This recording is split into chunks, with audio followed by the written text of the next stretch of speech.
I'm Zina Kadum, and this is my 7-day air diary project. For this project, I chose a residential street in Princeton, Texas, as my fixed observation point.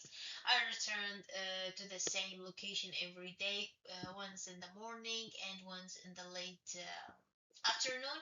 I wanted to keep the location consistent so I could focus on what was changing in the air rather than what was changing in the place. This drawing shows my observation point in the plan and section, including the street and surrounding residential context.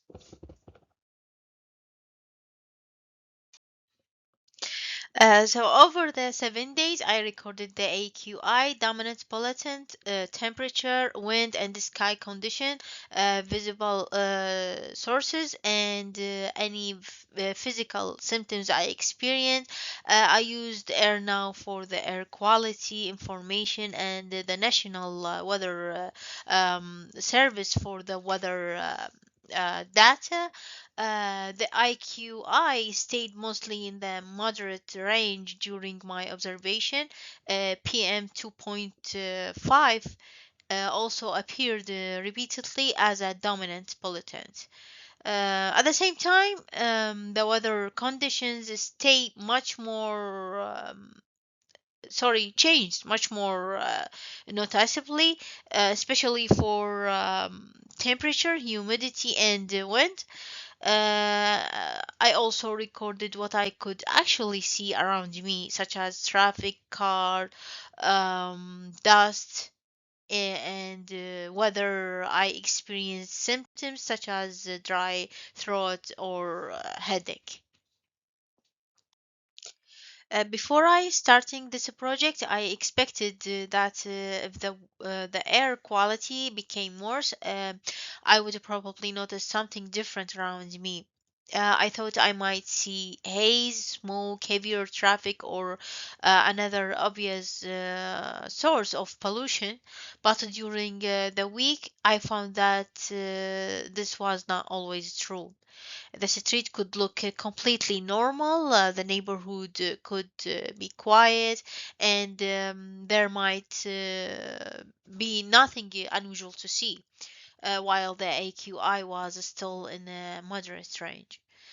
Heat was much easier to me to recognize because I could immediately feel it. But particular pollution was much harder to understand without looking to the measurements. The difference between what I could see and what the data showed became the main contradictions of my projects.